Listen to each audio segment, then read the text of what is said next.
Welcome back. आज हम बात कर रहे हैं वित्तीय प्रणाली के आप कह सकते हैं मूक संरक्षकों की, फाइनेंशियल इंटेलिजेंस यूनिट इंडिया यानी FIUIND और प्रिंसिपल ऑफिसर यानी PO। हाँ, ये बहुत महत्वपूर्ण विषय है। हमारे पास वित्तीय खुफिया इकाई सुरक्षा के मुख्य आधार स्रोत से कुछ खास जानकारी है और आज हम यही समझने की कोशिश करेंगे कि ये दोनों FIUIND और PO कैसे काम करते हैं और क्यों ये हमारी अर्थव्यवस्था और राष्ट्रीय सुरक्षा के लिए इतने जरूरी हैं। बिल्कुल। तो शुरुआत करते हैं FIUIND से। ये भारत की एक सेंट्रल एजेंसी है। इसका मुख्य काम है संदिग्ध वित्तीय लेन देन मतलब सस्पिशियस फाइनेंशियल ट्रांजैक्शंस से जुड़ी जानकारी लेना, उसे प्रोसेस करना, एनालाइज करना और फिर उसे आगे भेजना संबंधित एजेंसीज तक। हाँ, और ये जानना भी जरूरी है, जैसा स्रोत बताता है कि इसकी स्थापना 2004 में हुई थी वित्त मंत्रालय के राजस्व विभाग के तहत। सही। और ये काम करती है prevention of money laundering act मतलब PMLA 2002 के तहत। ये कोई RBI या सेबी जैसा रेगुलेटर नहीं है ना? नहीं, बिल्कुल नहीं। ये एक खुफिया एजेंसी है, खास तौर पर वित्तीय अपराधों के लिए। अच्छा। एक इंटेलिजेंस एजेंसी है। अच्छा, तो ये किस तरह की रिपोर्ट्स लेती है? मतलब क्या क्या जानकारी इनके पास आती है? देखिए, मुख्य रूप से कई तरह के रिपोर्ट्स हैं, जैसे STR यानी सस्पिशियस ट्रांजैक्शन रिपोर्ट्स, फिर CTR यानी कैश ट्रांजैक्शन रिपोर्ट्स। ये वो होती हैं जो 10 लाख रुपए से ज्यादा की कैश लेन देन के लिए होती हैं। ओके। इनके अलावा crossed border wire transfer reports मतलब CBWTR, non profit organisation transactions यानी NTR और इमूवेबल प्रॉपर्टी ट्रांजैक्शंस IPR की रिपोर्ट्स भी FIUIND को जाती हैं। तो FIUIND एक तरह का इंफॉर्मेशन हब हो गया। लेकिन ये जानकारी ये आती कहाँ से है?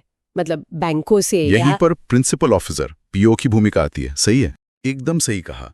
PMLA नियमों के मुताबिक हर बैंक या जो भी रिपोर्टिंग संस्था है, जैसे बीमा कंपनी हो गई या स्टॉक ब्रोकर, उन्हें एक PO नियुक्त करना ही होता है, अनिवार्य है ये। अच्छा। और ये PO जो है वो उस संस्था और FIUIND के बीच एक कह सकते हैं पुल का काम करता है। बहुत महत्वपूर्ण कड़ी है। मतलब अगर बैंक को कुछ गड़बड़ लगती है, कोई ट्रांजैक्शन संदिग्ध लगता है, तो PO की जिम्मेदारी बनती है कि वो फौरन FIUIND को इसकी सूचना दे। दिलचस्प है। तो ये PO होता कौन है? स्रोत रहता है कि ये आमतौर पर एक सीनियर अधिकारी होता है। हाँ बिल्कुल, उसे RBI के मास्टर डायरेक्शन ऑन KYC के हिसाब से नियुक्त किया जाता है। तो ये PO असल में करते क्या है? सिर्फ रिपोर्ट भेज देना ही काम है या और भी कुछ? वही मैं पूछने वाली थी। नहीं, सिर्फ रिपोर्टिंग नहीं, इनकी भूमिका काफी विस्तृत है। सबसे पहला काम है ट्रांजैक्शंस की मॉनिटरिंग करना। मॉनिटरिंग मतलब बड़े अमाउंट्स देखना। बड़े अमाउंट तो हैं ही, पर उससे ज्यादा जरूरी है पैटर्न को समझना। क्या कोई ट्रांजैक्शन ग्राहक के सामान्य व्यवहार, उसके प्रोफाइल से मेल नहीं खा रहा? यही PO की समझ और अनुभव काम आता है। अच्छा। फिर दूसरी बड़ी जिम्मेदारी है FIUIND को रिपोर्ट्स फाइल करना। अगर शक पक्का हो जाता है तो 7 वर्किंग डेज के अंदर STR फाइल करनी होती है और CTR तो मंथली जाती है। और आपने रिस्क बेस्ड रिपोर्टिंग और रिकॉर्ड मेंटेनेंस का भी जिक्र किया था। हाँ, रिस्क बेस्ड रिपोर्टिंग का मतलब है कि जो ग्राहक या लेन देन ज्यादा जोखिम वाले लगते हैं उन पर ज्यादा ध्यान देना। और रिकॉर्ड मेंटेनेंस भी बहुत अहम है। PMLA कहता है कम से कम 5 साल तक सारे रिकॉर्ड संभाल कर रखने होंगे। और कॉन्फिडेंशियलिटी, गोपनीयता, वो तो सबसे जरूरी है। ये सारी जानकारी बेहद संवेदनशील होती है, इससे गुप्त रखना अनिवार्य है। PO को इसकी गोपनीयता बनाए रखनी होती है। क्या इस फील्ड में हाल फिलहाल में कोई बड़े बदलाव या अपडेट्स हुए हैं? हाँ, बिल्कुल हुए हैं। RBI के जो हाल के KYC मास्टर डायरेक्शन अपडेट्स हैं और PMLA में जो संशोधन हुए हैं, उनके अनुसार कुछ नई चीजें आई हैं। जैसे अब सभी रिपोर्टिंग संस्थाओं को सेंट्रल KYC रजिस्ट्री यानी CKYC के साथ इंटीग्रेट करना होगा। बैंकों को कहा गया है कि वे ऑटोमेटेड मॉनिटरिंग टूल्स के साथ खास AML PO टीमें बनाएं। अच्छा, डेडिकेटेड टीम्स। हाँ, समर्पित टीमें। और वर्चुअल डिजिटल एसेट्स VDA जैसे कि क्रिप्टो करेंसी, इनसे जुड़े STRs पर खास नजर रखनी होगी और उन्हें तुरंत रिपोर्ट करना होगा। तो इसका मतलब ये हुआ कि KYC अब सिर्फ एक फॉर्म भरने की औपचारिकता नहीं रह गई है। बिल्कुल नहीं। RBI ने साफ कहा है कि KYC सिर्फ फॉर्मेलिटी नहीं है, ये रिस्क असेसमेंट मतलब जोखिम का आकलन करने का एक बहुत जरूरी टूल है। और अगर कोई रिपोर्टिंग में चूक करता है तो पीएमएलए की धारा 13 के तहत जुर्माना लग सकता है। हर चूक पर 1 लाख रुपए तक का जुर्माना हो सकता है। ये तो काफी सख्त है। अच्छा, ये सब भारत में हो रहा है, लेकिन इसका वैश्विक स्तर पर क्या कनेक्शन है? बहुत अच्छा सवाल है। FIUIND जो है वो एगमॉन्ट ग्रुप का सदस्य है। एगमॉन्ट ग्रुप, ये क्या है? ये दुनिया भर के 160 से ज्यादा देशों की FIUs का एक ग्लोबल नेटवर्क है। ये सभी मिलकर मनी लॉन्ड्रिंग और आतंकवाद के वित्त पोषण यानी टेरर फाइनेंसिंग से लड़ने के लिए जानकारी साझा करते हैं। अच्छा, तो मतलब अंतर्राष्ट्रीय सहयोग भी है। हाँ, इससे ये सुनिश्चित होता है कि संदिग्ध पैसा अगर मान लीजिए मुंबई से मलेशिया जा रहा है या दिल्ली से दुबई, तो उस पर नजर रखी जा सके। एक ग्लोबल ट्रैकिंग सिस्टम जैसा है ये। इसको समझने के लिए एक छोटा सा उदाहरण लेते हैं।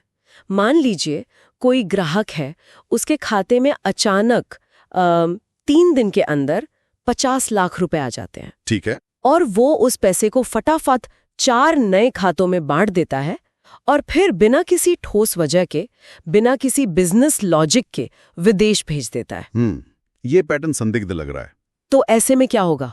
ऐसे में बैंक का जो ऑटोमेटेड ट्रांजैक्शन मॉनिटरिंग सिस्टम है वो शायद इसे फ्लैग कर देगा। फिर पीओ इसकी जांच करेगा। और अगर पीओ को भी ये गड़बड़ लगता है, जैसे स्मर्फिंग का पैटर्न हो, बड़ी रकम को छोटे छोटे हिस्सों में बांटना या म्यूल अकाउंट्स का इस्तेमाल हो रहा हो। बिल्कुल। अगर पीओ को लगता है कि ये गतिविधि संदिग्ध है तो वो तुरंत FIUIND को एक STR suspicious transaction report file करेगा। और हो सकता है कि इस एक छोटी सी सतर्कता से कोई बड़ी मनी लॉन्ड्रिंग या शायद आतंकी फंडिंग की कोशिश नाकाम हो जाए। वाह! तो अगर हम संक्षेप में कहें तो FIUIND खुफिया जानकारी का सेंटर है। हाँ, इंटेलिजेंस हब। और प्रिंसिपल ऑफिसर पीओ वो पहली रक्षा पंक्ति है, डिफेंस की फर्स्ट लाइन। एकदम सही। ये सिर्फ रेगुलेटरी फॉर्मेलिटीज नहीं है, ये हमारी वित्तीय सुरक्षा के आप कह सकते हैं स्तंभ हैं, पिलर्स हैं।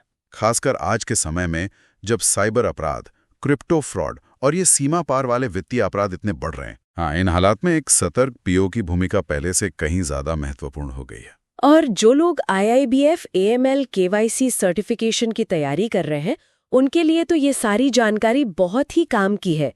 STR, CTR, PMLA, Egmont group, PO responsibilities, ये सब की टर्म्स है। बिल्कुल। तो आखिर में सोचने वाली बात ये है कि जैसे जैसे ये वित्तीय दुनिया और जटिल होती जा रही है, क्या हमारे ये मूक संरक्षक FIUIND और पीओ भविष्य की चुनौतियों के लिए तैयार हैं, जैसे AI ड्रिवन फ्रॉड या तेजी से बदलते डिजिटल एसेट्स? इस पर सोचना जरूरी है। ये एक अहम सवाल है।